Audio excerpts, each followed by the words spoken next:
Muy buenas noches, bienvenidos. Aquí estamos en 678.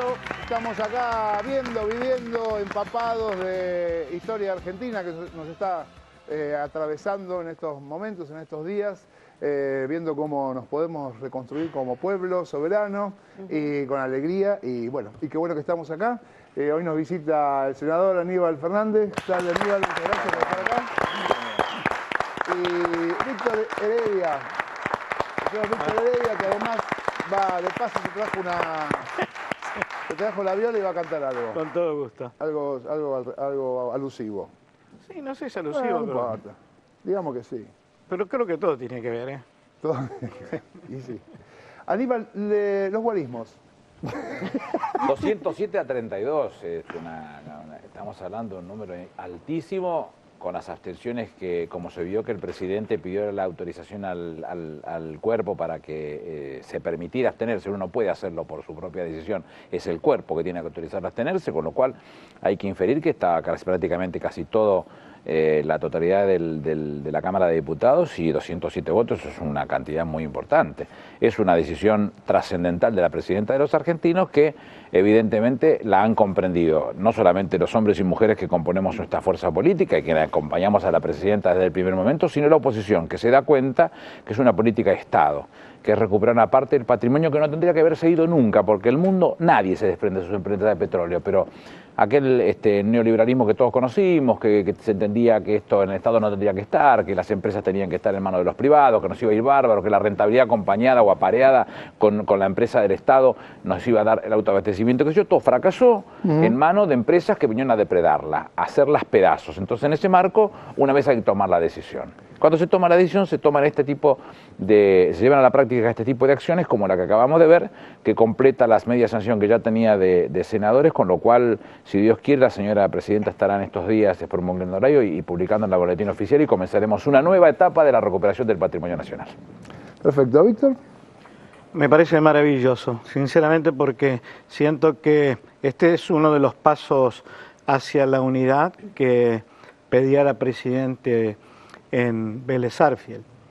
Y me da la sensación de que también se está cumpliendo un viejo sueño que expresábamos con mucha pasión algunos artistas, que era la de la unidad del continente.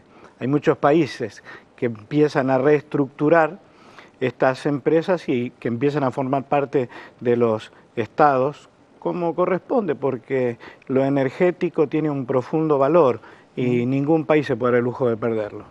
Bien, vamos a ver el informe que preparó nuestra producción sobre esta recuperación histórica de YPF hoy en el Congreso de la Nación. Lo vemos. Histórica recuperación de YPF. La Cámara de 678 en el Congreso de la Nación refleja que la oposición política cada vez se distancia más de la oposición mediática que lidera Mañeto, la que el año pasado, tras la alineación taxativa, lo llevó a realizar flojísimas elecciones. Aunque arranquemos por un Eduardo Amadeo al que casi le gustaría ser kirchnerista. Me dijo que estaba feliz con la juventud, la militancia en Vélez. Me parece bárbaro. A los pibes no les interesaba la política, ahora les interesa. A mí me encanta que participen. Me gusta discutir con ellos, me parece muy bueno. Yo no quiero un país dormido, un país con jóvenes apolíticos. Yo quiero un país con jóvenes políticos. ¿Está contento entonces? No, a mí me encanta. ¿Mérito de quién cree que es la incorporación de jóvenes a la militancia? El kirchnerismo ha trabajado muy bien con ese tema. Yo lo felicito, han trabajado muy bien. Yo me pasé buena parte de mi vida militando de esa manera. Me encanta. Las últimas semanas fueron castigados duramente por apoyar la nacionalización de YPF. ¿Cómo entiende esto, estas críticas? Diría que estamos viviendo el crepúsculo de los tibios. ¿Quiénes son los tibios en la oposición? Los que votan con el gobierno.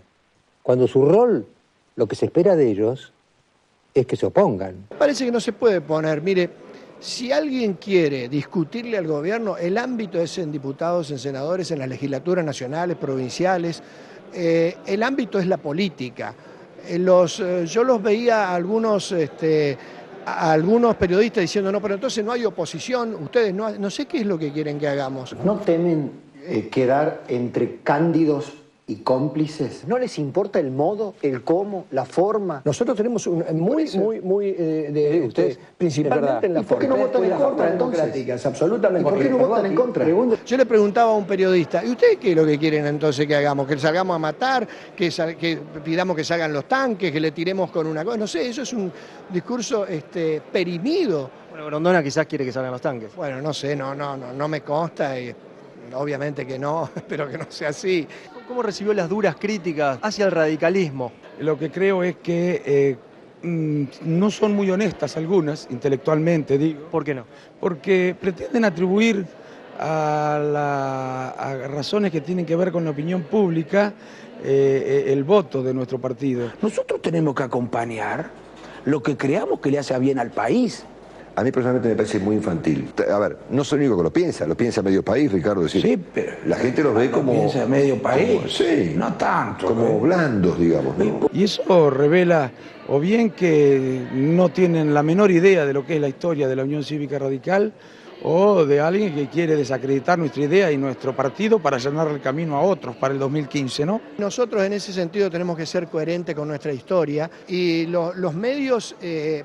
que esperen 2 años a ver qué decide la sociedad en elecciones. El ala más conservadora de la UCR, representada en la figura de Oscar Aguad, argumenta con la misma lógica que el macrismo, funcional a los intereses de las corporaciones. Lo de YPF es increíble. ¿Sabe para qué hacen eso? Porque se quedan con la empresa, se van a quedar con la plata de la empresa y lo van a indemnizar en las calendas griegas, no sé cuándo, y en el interín se llevan la guita. Con el mismo énfasis no me rindo ante este reiterado chantaje emocional montado sobre el significado actual de esta sigla emblemática. Se quedaron sin caja. Recuerdo la forma en que se objetó la asignación universal por hijo, la nacionalización de las AFJP, cuando se decía que iban a ser utilizadas desde algunos compañeros de la izquierda también para llenar la caja de algún... Bueno, como el gobierno no tiene interés en discutir el tema jubilatorio, ahora va por el ahorro de los trabajadores. La única preocupación que tiene el gobierno es la caja de los trabajadores para financiar sus problemas de caja. El gobierno, sea quien sea, no se puede llevar la plata de la gente. Kirchner, por supuesto, no piensa lo mismo que yo. Kirchner se la quiere llevar él a la plata de la gente. Digo, la transformación que ha sufrido el país, merced a la utilización de los fondos de las aseguradoras de jubilaciones y pensiones y la forma en que se ha utilizado la asignación universal por hijo, demuestran que algunas profecías acerca del uso de las cajas por parte del gobierno han sido... Bueno. Para ser honesto, digo, para ser conciliador en todo caso, equivocadas. Si no, diría que son la misma chicana de siempre. Otra dirigente del PRO, Gladys González, confunde infantil y torpemente Estado con gobierno. A los que plantean el falso dilema entre Repsol o el Estado para manejar los destinos de YPF, les digo... Por favor, no me den a elegir entre una empresa que hizo todo mal y un gobierno que se disfraza de Estado, de nación, de patria y ha sido cómplice de su vaciamiento. Nos paraliza la sola posibilidad de que se transforme en el nuevo chiche de la cámpora. A los que plantean... El PRO, que dijo que YPF iba a ser un chiche de la cámpora. El único chiche que conocemos es la ciudad de Buenos Aires en manos de Mauricio Macri. Que además, como tiene muchos juguetes, los descuida. Lamentablemente, avísenle que no es un juguete, que ahí viven millones de personas y trabajan otros tantos. Que se haga cargo Mauricio Macri. Volviendo a la UCR, bueno, en realidad alude eso. Su candidato avise al caer en alocada exageración. Solo prologará a Elisa Carrió. Yo el otro día en una reunión de amigos planteaba lo siguiente, un poco exagerado. Yo creo que mañana Cristina sale a Plaza de Mayo, te dibuja una cancha de básquet, lleva 5 personas, la fusila, y nosotros empezamos a hablar sobre las reglas del básquet. O sea, acá lo que ha habido es un atropello a las instituciones. Sé que la juventud es la que menos tiene que ver y que cree en serio. Yo estoy hablando de los adultos, que matan y llevan a los chicos al matadero. Ríanse ustedes, cuando sus nietos lloren, le vamos a decir, le vamos a preguntar al abuelo Kunkel, él sabe más. Y yo les puedo asegurar que mañana va a haber una fiesta de aplauso, como se aplaudió a Galtieri. Hay una historia hebrea que cuenta que una vez Dios le pidió a Miqueas que le hable al pueblo.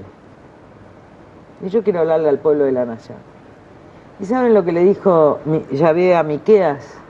Pueblo mío, ¿qué te he hecho para que te apartes del camino de la verdad y para que te apartes del camino de la justicia?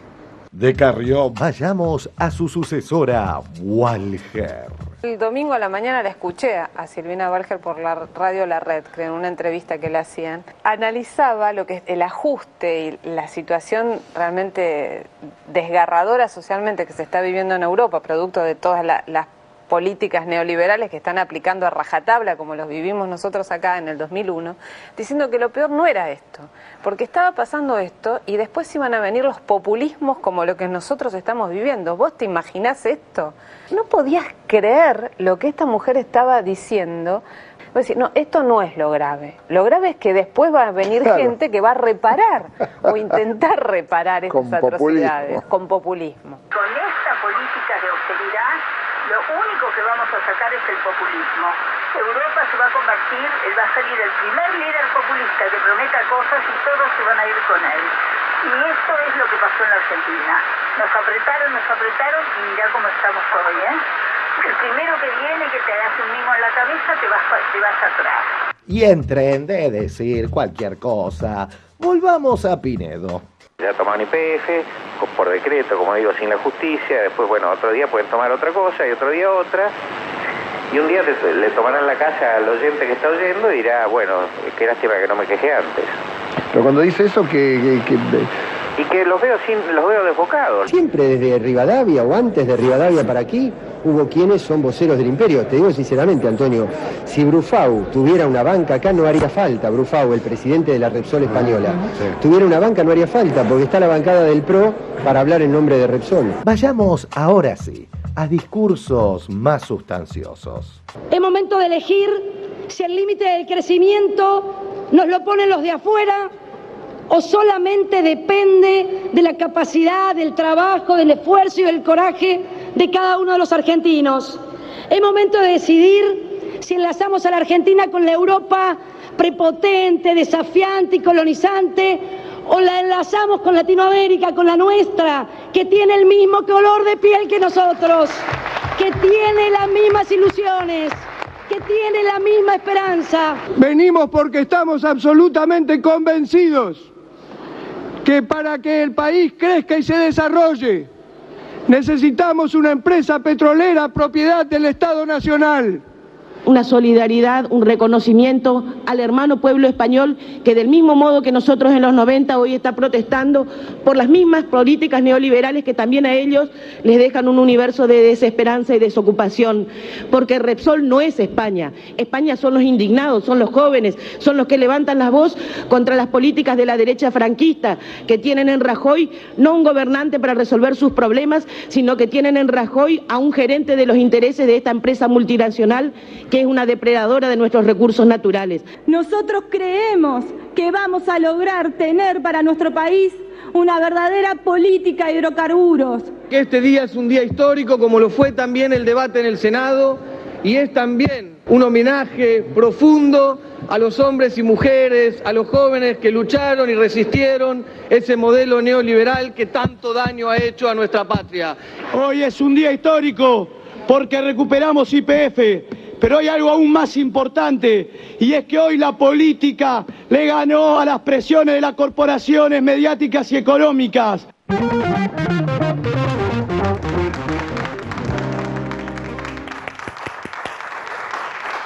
Muy bien, interesante.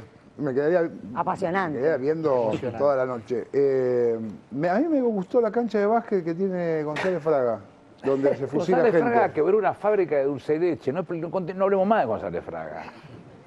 En la Argentina quebras una fábrica de dulce y leche, no hables más. Listo. Es raro, ¿no? Sigamos hablando de otra cosa. ¿Pudo vender dulce de leche acá en Argentina? No, la salamandra, un dulce bárbaro. La quebró, encima. La tuvo que entregar porque la que le prestaba el dinero le debían más plata que lo que venía de la empresa. Chau, no hablemos más. voy a ser piadoso con él, voy a hablar de los capitales que representaba. Hablemos solamente del dulce de leche, un espanto. Todo lo otro, a veces se discute porque se discute. No hablemos de la señora, como yo suelo decir en el libro, de la blonda tostada, porque como no tiene todos los caramelos en el frasco, hay que ser piadoso también y no perder el tiempo en estas cosas. Pero de las discusiones de fondo, ¿qué se tiene que rescatar?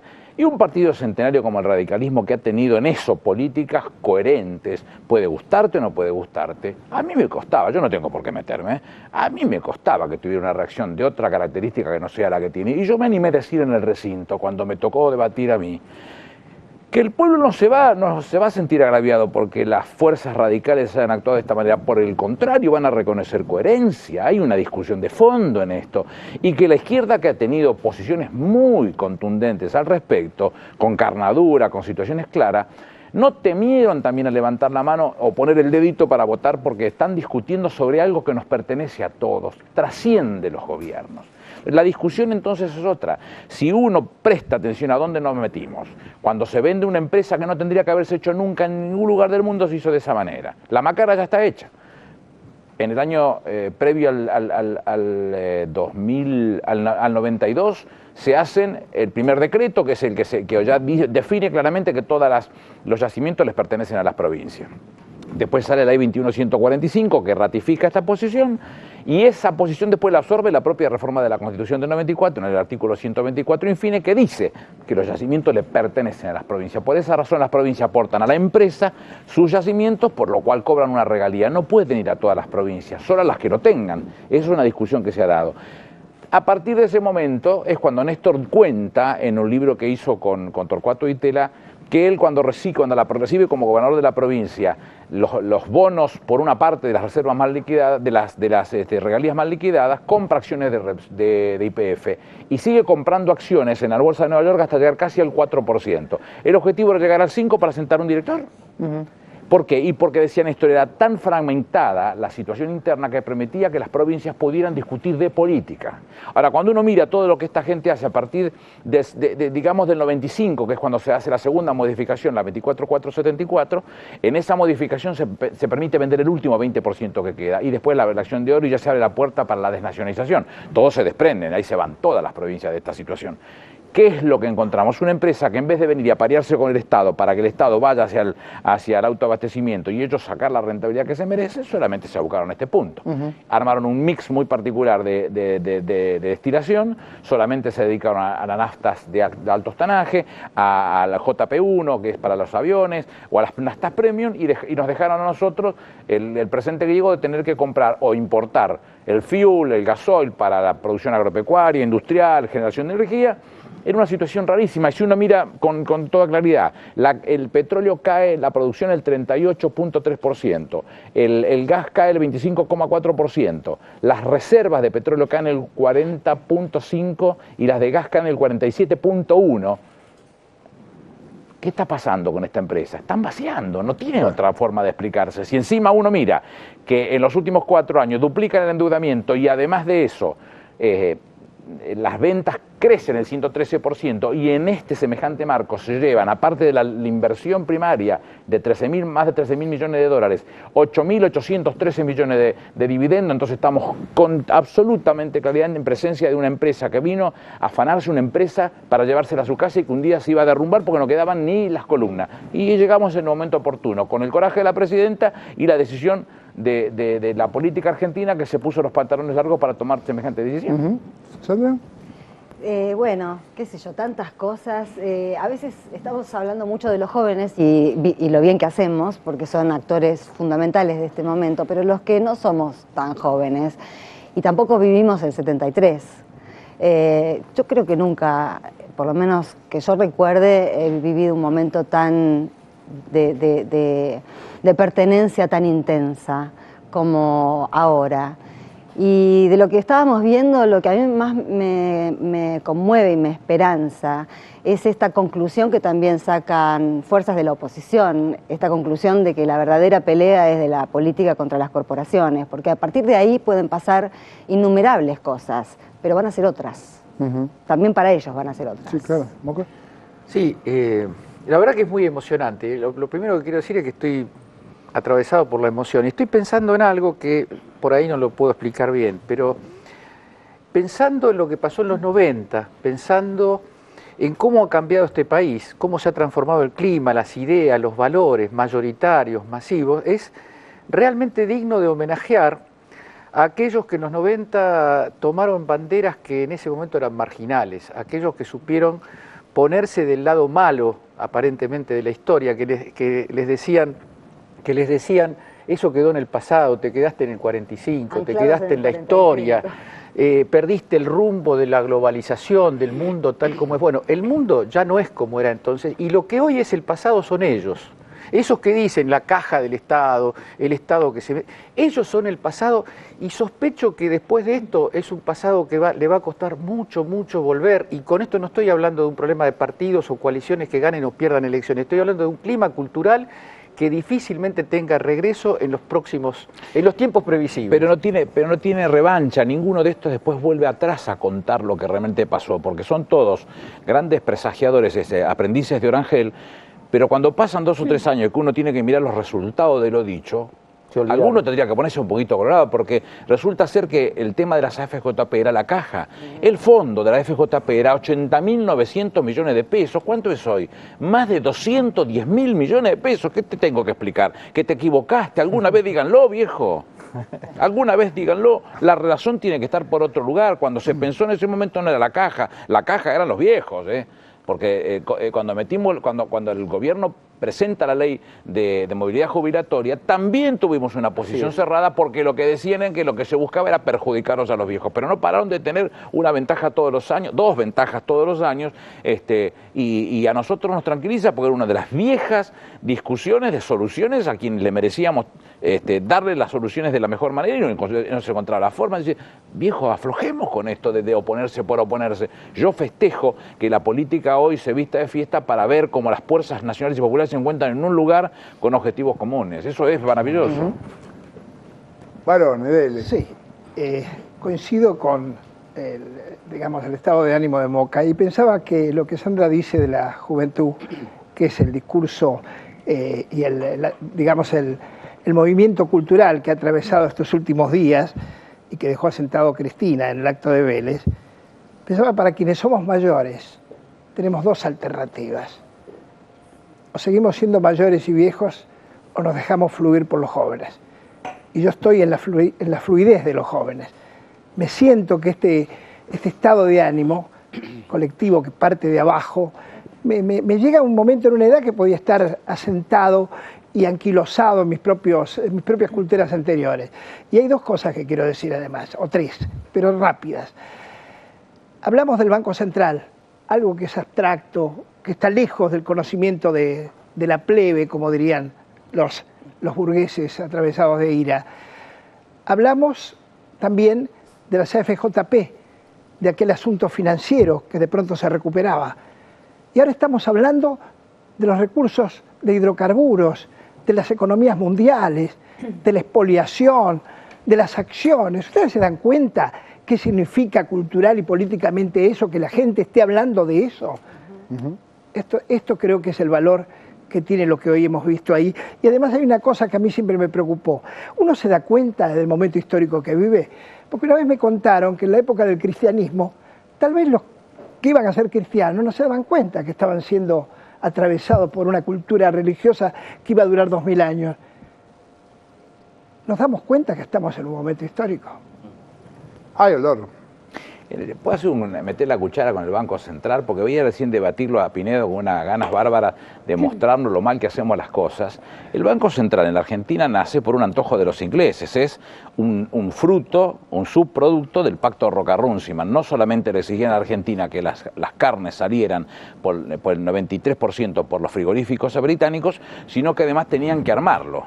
El Banco Central, conforme indicaba la tradición inglesa. De hecho, viene Niemeyer a trabajar acá, Bosch lo pone en el presidente, y le recuerdo que el ministro de Hacienda de esa oportunidad se llamaba Federico Pinedo, abuelo del actual diputado. Con lo cual, yo lo que le rescato es la coherencia. detesto lo que dice, pero descato la coherencia porque desde el abuelo vienen pensando más o menos lo mismo en cuanto a los intereses para los otros, nunca para los argentinos. Y también tiene una cuestión sentimental que es respetable. Sí, claro. Viene de familia, Cintia. Es que estuve casi todo el día en realidad en el Congreso trabajando en este día que por supuesto que es emocionante, pero además la percepción es que es histórico y es muy intenso, o así se vivió en el Congreso, con muchísima intensidad. Hay un salón en el Congreso, para los que no lo saben, que se llama el de los pasos perdidos. Ahí es la antesala de la Cámara de Diputados y se acercan los diputados a hablar, van y vienen, dan notas y demás. Y yo me preguntaba cuán perdidos están los pasos de los que se quedaron solos en este debate. Y quiero compartir con ustedes brevemente dos frases. Una, por ejemplo, la de la sesión que dio, el discurso que dio Alfonso Prat-Gay, cuando él dice: me permito sospechar que no va a ser exitosa la gestión de YPF, y dice: pero además quiero decir algo, porque en la plataforma del kirchnerismo no estaba prevista la expropiación de YPF. Se hizo un silencio en el Congreso de los propios y de los ajenos, como diciendo... Y bueno, eso por un lado. Y otra, y mucho más interesante, fue la de Martín Sabatella de Nuevo Encuentro, cuando decía, acá dice, se hace la pregunta por qué esto no se hizo antes. Y Sabatella dice, acá hace 7 meses no se podía aprobar ni el presupuesto, y vienen a preguntar por qué esto no se hizo antes. Y ahora me mandan mis compañeros de trabajo que están todavía en el Congreso, se está votando en particular la ley. Y Elisa Carrió acaba de decir, terminó su oratoria y dijo, cuando se discutía el artículo primero, dijo que antes quería que se tomen los dichos de los jefes de bloque de la Unión Cívica Radical, Gil Lavedra, para hacer una denuncia ante la Fiscalía por crimen moral. Y se levantó gritando que votaba en contra y felices fiestas y que la casa está en orden. Bueno, brotes. Una cosa de locos, ¿no? Cosa de locos. Sí, una metáfora. Sí, claro. ¿Víctor? Bueno, yo coincido plenamente con que evidentemente es un momento histórico, pero también creo que es un momento bisagra. ¿Qué quiere decir? Hace tiempo atrás lo obtuso de la oposición al gobierno era evidente, o sea, todo era no. Y yo creo que aquí hay un llamado de atención que ha hecho que muchos sectores que se han declarado francamente opositores, los grandes partidos políticos, estoy pensando, empiecen a darse cuenta de que la oposición sí debe ser crítica, pero que tiene que acompañar determinadas cuestiones que exceden el marco de lo partidario, que tienen que ver con la Argentina, tienen que ver con el país. Y cuando hay un proyecto tan potente, tan fuerte, que tiene que ver con la recuperación de un patrimonio como el que se pretende desde YPF, desde Aerolíneas y desde los otros sectores que seguramente van a seguir acrecentando la capacidad de manejo del Estado sobre esas empresas, entiendo que la oposición empieza a tomar el curso que le corresponde. Sí debe haber un punto de vista crítico sobre cualquier gobierno, pero lo que no puede haber es una oposición obtusa que a todo diga que no, independientemente de hasta cuando se lesionan intereses que tienen que ver con lo colectivo. Así que por eso digo, me parece que este es un momento bisagra. ¿Sabes que en el debate del año 95, cuando se le trata la segunda ley, que es la que abre la puerta a la desnacionalización de YPF, yo me puse a buscar los debates radicales, digamos, para buscar algo para enriquecer. No me gusta chicanear, enriquecer. Había tipos muy valiosos y que podían explicar cosas importantes. Yo rescaté 3. En el caso el del senador Genú, que era presidente del bloque, mendocino, y el del senador Hipólito Solari Irigoyen, que rescata él mismo los dichos por entonces de Pepe Estensoro, padre de la actual senadora, y que era el titular de YPF en ese momento. Y Estensoro, Genú justificaba lo que él decía, el Estado tiene que quedarse con el 51%, que en definitiva es lo que estamos haciendo en este momento, con una visión muy clara de lo que tenía como posición tomada. Y lo que decía respecto de Pepe Estensoro, que en algún momento le dicen, pero usted está tan seguro que las cosas van a salir bien, y dice, bueno, si no salieran bien, dice Estensoro, lo que hay que hacer es llamarlo ordenado, por entonces al frente de la Comisión de Valores, y comprar las acciones de vuelta. Yo lo que decía, los países no se suicidan, los países toman decisiones respecto de sus constituciones, como en este caso, en el marco del artículo 16 y 17, no estamos discriminando a nadie, vamos por el control de la empresa, el único que tiene el control es Repsol, se toma el 51 del 55-25 que tiene, y nosotros estamos en condiciones de tomar las decisiones estratégicas en términos de la política de hidrocarburos, por eso el artículo primero declara de utilidad de interés público el autoabastecimiento. Y después, viendo los dichos de los dos presidentes, en el caso del español, que fue muy gráfico, cuando él era un eterno candidato del PP, que se expresaba duramente respecto de la vocación que podía tener el gobierno socialista de entonces, de José Luis Rodríguez Zapatero, de venderle la empresa a Lukoil, la empresa rusa, llega a citarlo a Felipe González porque Felipe estaba en contra de esa posición también. Y en el caso de Calderón, que yo conté la historia que ustedes la pasaron en un informe respecto de lo que pasa entre el 37 y el 38, dice Conrado Storani en el debate del 95, es el último bastión de la resistencia americana contra el mandonaje de los norteamericanos. Toda una definición estratégica en políticas nacionales. Entonces digo, pucha, rescatemos de tipos que fueron serios. Conrado Storani era un capo en tema de energía y fue toda la vida un tipo avesado en el tema de la energía. No estaba hablando pavada, sabía de lo que estaba diciendo. Injusto lo dicho por el presidente Calderón de México y la reacción política de del propio Congreso mexicano, que lo llama la atención para que no se metan en los asuntos soberanos de un país como el nuestro. Con lo cual la discusión creo que es superlativa la que se está dando y que el mundo la está mirando con satisfacción porque se dan cuenta que no hay otra forma de resolverlo. No hay otra forma. Me quedé con la cita que hacía Cintia de Prat Gay sobre la plataforma, la ausencia de este tema en la plataforma. Es una visión de la política muy particular, en mi opinión muy obtusa. Porque con ese fue el mismo espíritu de la oposición de derecha y de izquierda a la emergencia del peronismo. Es decir, el peronismo del 45 vino a tomar banderas, vino a tomar demandas y vino a tomar programas que latían en el corazón del pueblo argentino. Yo creo que la plataforma de la nacionalización, de la recuperación de YPF existe desde Cutralcó, desde los piquetes de Cutralcó, al poco tiempo después de la privatización, que fue el primer acto heroico de la resistencia al neoliberalismo que tenemos en la memoria. Decía alguien en Twitter hoy, homenaje a Teresa Rodríguez. Teresa Rodríguez es el símbolo de eso. Lo leí en Twitter y no quería olvidarme de eso. Y digo, el mérito de un líder político no es elaborar una buena plataforma, el mérito de un líder político es poner en escena aquello que está en las entrañas de una sociedad, en las demandas democráticas de una sociedad. No es un buen ideólogo de programas, un líder político es un conductor de masas en la dirección que la historia le está demandando. Es que Boca, lo que está diciendo Prat Gay en realidad se refiere siempre a esas políticas de derecha ortodoxas que están dogmáticamente escritas. O de izquierda. Está bien. O de izquierda también. Sí. ¿No? Sí, vamos a nacionalizar esto, a nacionalizar lo otro, pero nunca nacionalizamos nada. Desde la utopía. En la acción generalmente está la derecha. Está bien, bueno, sí. En esa está su visión respecto de por qué no endeudarnos. Cuando nosotros discutíamos las posturas de la Presidenta de la Nación respecto de la utilización de reservas circunstanciales para el pago de la deuda no contraída por este gobierno, la primera expresión que él tenía es ¿por qué no endeudarse? Y resulta que vos por tus reservas pagás el 0,5, recibís el 0,5% de intereses anuales, y si tomás la plata en el mercado internacional lo pagás al 14%, y yo me tengo que endeudar para satisfacer lo que el neoliberalismo me manda. O soy un idiota o no sé de lo que estamos hablando.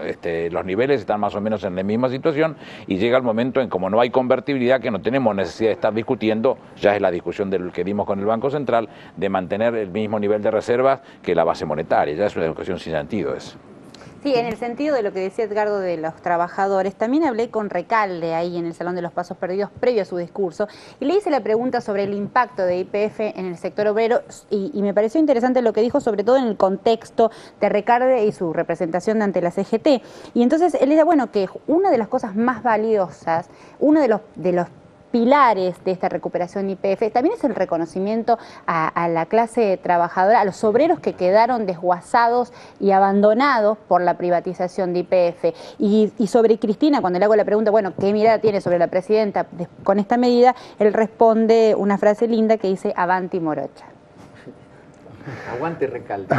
Ahora, yo miraba también a Anito Altaza, ¿no?, con Alfonsín. Es como que, bueno, el radicalismo parece que por fin se dio cuenta de cómo los medios los... Bueno, es que a eso me refería antes, ¿no? Sí, ahora... es muy impresionante, es como un despertar, me parece, un despertar a una realidad que era obvia, pero me parece que esta es una oportunidad y la están jugando en ese sentido. Me parece que recuperar las banderas, tener una posición que puedan defender frente a lo que ellos mismos, algunos de los diputados los han llamado directamente lobistas de Repsol, algunos periodistas de los que hemos estado viendo en el primero de los informes. Es un juego muy burdo, todos lo sabíamos, pero ahora tiene algunos jugadores menos. Bien, vamos a justamente otro tema que estuvo hoy todo el tiempo en todos los lados, en todos los diarios, el spot de Malvinas y un semáforo que apareció en Clarín, un semáforo extraño, lo vemos. Un corto conmovedor y un semáforo descoordinado, como los de la ciudad. A raíz del conmovedor corto televisivo de anoche, recobró fuerza el recurrente y apasionante debate de estos tiempos.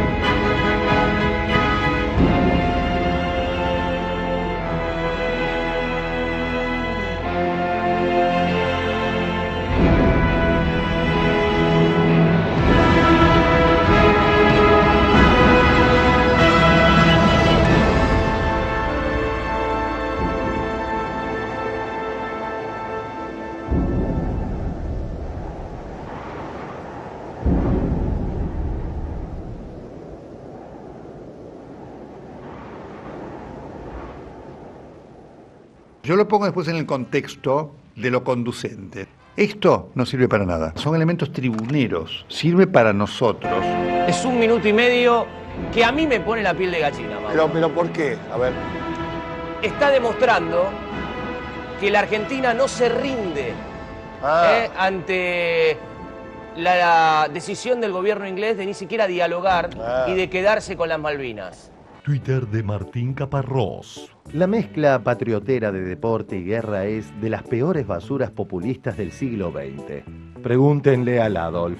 Twitter de Juan Carlos Gieco. En respuesta a Caparrós. ¿Te pasaste 4 pueblos, maestro? En el teléfono está Martín Mercado, que es director general de creativos de Jan Radical. Martín, buenas tardes. Osvaldo Basante habla, ¿cómo estás? ¿Qué tal? ¿Cómo estás? Martín, ¿cuál es el objetivo final de este institucional? Los Juegos Olímpicos, a través de la historia, siempre tuvieron algo de expresarse, ¿no?, de lo que piensan los pueblos. Podríamos entrenar en Malvinas porque eso es lo nuestro. Es solo una afirmación de esto lo consideramos nuestro. ¿Y en Malvinas sabían que estaban filmándolo? No, pero no hay ninguna previsión de filmar. ¿Y no imaginás que, siendo que está filmado por el gobierno de la nación, pueda ser tomado como una mojada de oreja? Bueno, si quiero voy, te filmo en Malvinas y te lo paso por televisión. No, pero yo con todo respeto, pero me parece que nos afanaron una parte del país. Yo creo que esto es un chiste. Diario La Nación de ayer a las 11:17 de la noche. El gobierno difundió un emotivo spot por los Juegos Olímpicos. Diario La Nación de hoy a las 8:57 de la mañana. El gobierno difundió un sorpresivo spot por los Juegos Olímpicos. Twitter de Jessica Sotelo. Explíquenme si porque es tarde ya veo mal, pero lanación.com cambió su copete de spot emotivo a spot sorpresivo, ¿no? Guay. Emotivo spot, sorpresivo spot. Íntimamente relacionados siguen las repercusiones por la brillante jugada de Alicia Castro. We've seen in your extensive and comprehensive report that you are taking care of the Falkland Islands. And very briefly, I want to share with you that United Nations... You would have a question. Yeah, please. I do. Yes, you're not sharing things with us, you're asking us No, but I have to share some information here. It's United Nations Resolution 2065 in 1965 took care of the so-called Malvinas Falkland question, meaning the sovereignty dispute between Argentina and the United Kingdom over Malvinas Island. Can you ask a question, please, Ambassador? Yeah. Otherwise... My question is, are you ready for dialogue? Are we going to give peace a chance? And my third question is... No, that's enough. That's quite enough question. Thank you. No, that's enough. Yes, stop. Lo que ya se torna francamente insostenible en cualquier parte del mundo es la negativa al diálogo. ¿Cómo alguien puede decirse demócrata y decir yo de eso no, con usted no hablo, yo de eso no hablo? Y sobre todo, cuando atrás de eso está la Organización de Naciones Unidas. Llama la atención que nadie reparó en el modo sumamente autoritario del canciller del país imperialista. That's enough. Yes, stop. En lo que sí reparan los medios pro-británicos es en cómo viven Inglaterra y los Kelpers todo lo referido a las Malvinas. Era revelador ayer cómo Clarín directamente copió y pegó editoriales de diarios ingleses. Diario argentino Clarín, por María Laura Viñolo. Alicia Castro sorprendió al canciller británico con un reclamo por Malvinas. A ver acá. La nueva embajadora argentina en Gran Bretaña, Alicia Castro, ha encontrado un nuevo método diplomático para defender la causa de Malvinas en Londres: la emboscada. A ver, de Telegraph, diario inglés, William Hague emboscado por embajadora argentina sobre las Islas Malvinas. Igualito, ¿no? A ver, Clarín, acá. La monotonía del informe de Hague estaba rota. Con su cabello en llamarada, un traje y una cartera azul parecida a las que usaba Margaret Thatcher, la embajadora emprendió contra el sorprendido canciller un verdadero handbanging, una palabra que inventó la dama de hierro al utilizar ese accesorio en forma amenazante contra sus ministros o interlocutores. Diario británico The Independent. Más tarde, Castro, vestida en traje azul y sosteniendo una cartera del mismo color, con una conducta que se asemeja a una recordada primera ministra británica. Traje y cartera azul, acá, y Margaret Thatcher y una primera ministra británica. Igualito. Reconociendo la torpeza, en su edición de hoy, Clarín utilizó el entrecomillado. Es decir, sigue defendiendo la posición británica, pero al menos pone las comillas que pide el manual de estilo. Y casi como pidiendo que el locutor de 678 siga leyendo los títulos de TN en inglés, el semáforo de Clarín, en el colmo del cinismo, le otorgó su semáforo rojo a la embajadora argentina que defendió nuestros intereses. Diario Clarín, sección El Semáforo. Rojo. Alicia Castro, embajadora en Londres. La menos diplomática. Como en todo el mundo, el ámbito diplomático requiere de ciertas conductas y protocolos que la embajadora en Londres ayer dejó de lado. En pleno informe del canciller Hague ante diplomáticos y periodistas, lo interrumpió de golpe y quiso forzarlo a hablar de Malvinas ante la sorpresa de todos los asistentes. Esta conferencia de derechos humanos era para embajadores, o usted, Alicia, fue como oyente, espectadora, como ciudadana común y levantó la manito como tal. Debe quedar claro que estaba invitada, debe quedar claro que pregunté cuando llegó el turno de las preguntas, debe quedar claro que no interrumpí al canciller cuando estaba hablando. Lo interrumpió de golpe. Debe quedar claro que no interrumpí al canciller cuando estaba hablando. Y del stop, volvamos al spot.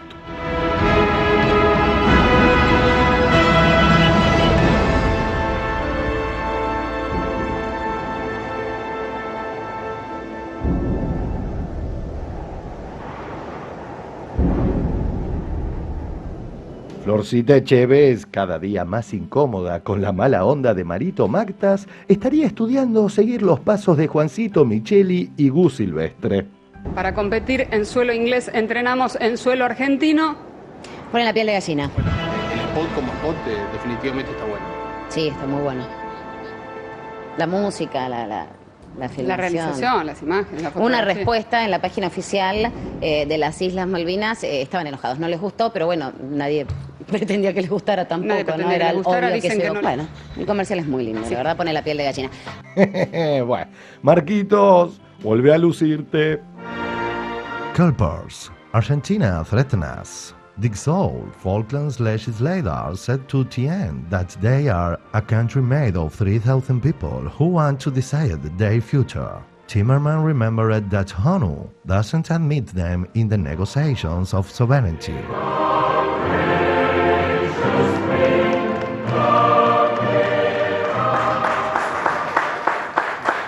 Bueno, muy bien. Lo de la copy-pega de Aviñolo es porque parece que la corresponsal estaba en Francia, nunca estuvo.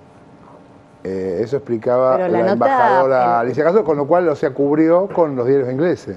Pero lo mejor... Podría haberlo dicho. No. ¿No?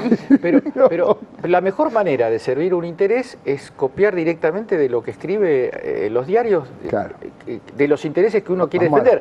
Ahora, María Laura Viñolo me hizo acordar al Martín Fierro. Si la vergüenza se pierde, jamás se vuelve a encontrar. Mira, buena cita. Sobre todo creo que el planteo es el perverso, porque ya lo del semáforo rojo de Mañeto no es otra cosa que su vocación profunda de exhibir, se retuerce en con tal de exhibir al pueblo argentino el desprecio por los intereses que nos importan a todos. Malvinas es un interés nacional, ellos, La Nación y Clarín fundamentalmente se retuercen por exhibir tal cosa. Yo me tomé el trabajo de apreciarlo y lo que dice Alicia es perfectamente claro, y lo puse yo en Twitter de esa manera. Yo todavía remitía a los Rolling Stones porque yo decía ella calm, cool and collect, como dicen los Rolling Stones. Esa fue la postura que ella tuvo. ¿Qué es eso? Que está calma en su lugar adecuado calm, cool and collect. Con su posición bien asumida, que no le faltó respeto, ni lo interrumpió, ni dijo nada de nada. El que perdió los estribos fue él, porque evidentemente no se esperaba esa pregunta. Y es una pregunta muy incómoda.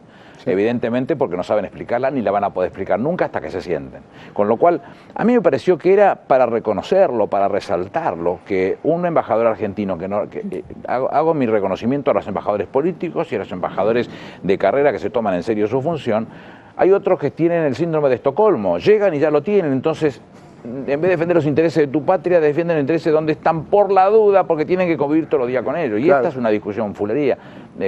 Perdón por pues se me sale el lunfardo de adentro, pero la expresión de la embajadora es la expresión de un argentino que está cumpliendo las funciones como corresponden. Hay muchísimos embajadores de carrera también que la hacen esa función. Es el laburo del embajador. Y yo me sentí representado íntegramente por una embajadora que bien plantada, respetuosa, seria, con estatura, supo decir las cosas que los argentinos necesitamos que se vayan diciendo en el ámbito adecuado, como por ejemplo. Y bueno, ahí Nelson Castro decía, esto no le sirve a nadie, nos sirve a nosotros nada más.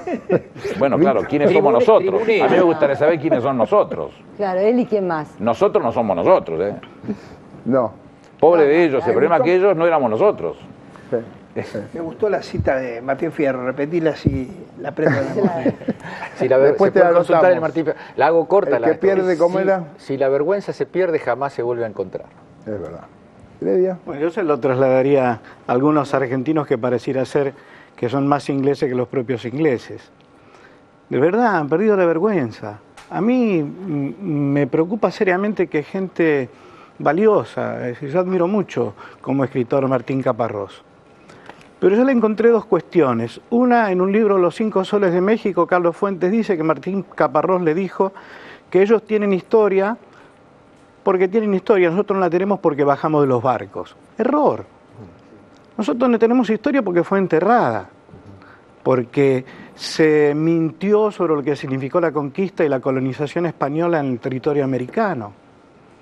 Y no lo supimos defender porque tenemos una historia mitrista, porque la realidad siempre fue tergiversada en nuestro libro de estudio. Así que Martín equivocado ahí. ¿Y qué significa hacer? Vive equivocado. Porque bueno, ahora digo... Se animó a decir para el balotaje, no voten, el voto cloaca le llamo yo en mi libro. Sí. No voten pensando en las cloacas. Claro, si vos viviste en el centro toda la vida, tenías inodoro en tu casa y agua caliente, con lo cual seguramente ni sabía que había un caño por abajo que se llamaba cloaca. Pero es penoso, sinceramente es penoso. Porque tienen trascendencia, tienen jerarquía literaria.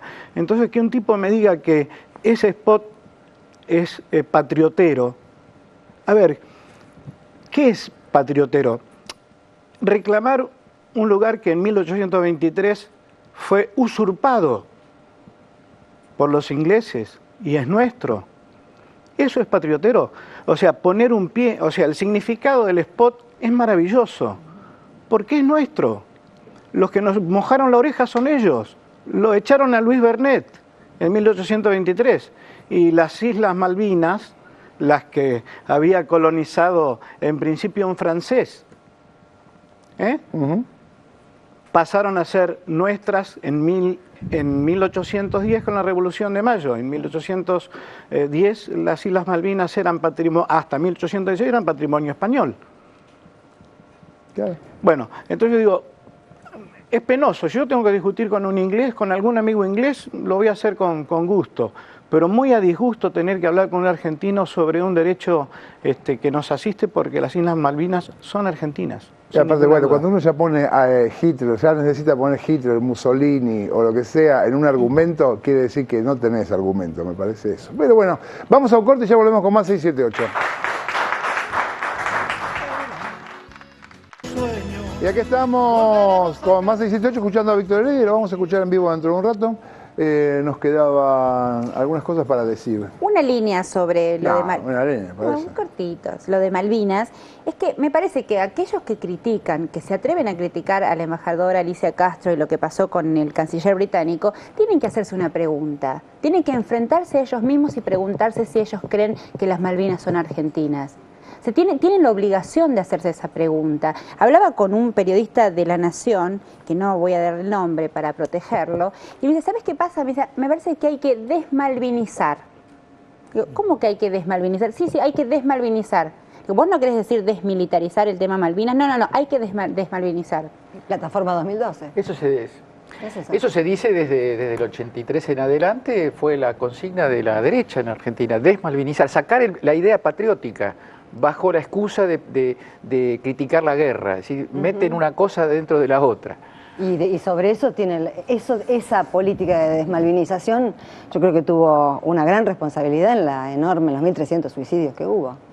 Así es. Claro, por supuesto. Y si te mandaban a esconderte. Claro. Cuando nosotros sacamos la pensión, yo creo que lo conté alguna vez acá, cuando sacamos la pensión por instrucciones de Néstor, la pensión es el 100% siempre, no es como cualquier otra pensión que el derechohabiente se queda con el 70 o el 75, no sé cuál es el porcentaje que se queda. ¿Y por qué? Porque es una pensión por el honor lo que se dio. Son 3 sueldos mínimos, que es una pensión para nada despreciable, pero ¿por qué el honor? Y el único antecedente que nosotros encontramos fue del 26 de septiembre de 1866 a 4 días de Corupaití. Es decir, había un hecho que había mostrado que los argentinos, que no somos belicistas ni bélicos, teníamos una posición asumida respecto de quienes habían dado la vida, ofrendado la vida o habían perdido su cuerpo, parte de su cuerpo, en situaciones de estas características. ¿Cómo se hizo? Y por el honor, no se discute más, no le busqué la vuelta con los formatos tradicionales de la burocracia de un país. Resolvámoslos por el honor, si eso es lo que se ganaron esta gente, nuestros pibes, y reivindicarlos, sentite contento cuando los ves, ¿por qué? Y bueno, porque ninguno quería que esto sucediera, pero ¿sabe qué? Los pibes se los llevaron y se murieron de frío y se congelaron las patas y vieron morir a sus amigos al lado y ¿quién se hace cargo? Bueno, hagamos un poquitito de todos, un cargo un poquitito cada uno, que le hacemos un poquito la vida más fácil a todo el mundo. Esto es lo que Néstor pensaba y esto es lo que se plasmó cuando se sacó esa pensión, precisamente reconocer, dar vuelta a la cosa, malvinizarlo cada vez más, porque yo me siento orgulloso de ser malvinero hasta las orejas. Este es el objetivo. ¿Víctor? Y esta idea de nunca he dicho más circuló mucho la idea de que bueno, que el spot fue eso que decía Bazán, ¿no? Que se puede tomar como una mojada de oreja, como una trampa. Sí, pero volviendo a lo que decía Víctor sobre... No está prohibido filmar. No está prohibido, lo acaba de decir el productor. Entonces, si no está prohibido filmar, ¿por qué no puede ir a filmar? Es un atleta nuestro, sí. Pero no es un atleta. Las Malvinas son argentinas. No, está bien, pero quiero decir, es un atleta nuestro que está entrenando en un lugar que se puede hacer, listo, y es nuestro terreno. El publicista lo dice no textualmente, pero más o menos se me estás cargando. Claro. El objetivo final es el más lo tremendo es creer... Es creer que es un acto patriotero, cuando en realidad lo tremendo es tener que explicarlo. Claro, eso, lo tremendo es tener que explicarlo, es tremendo.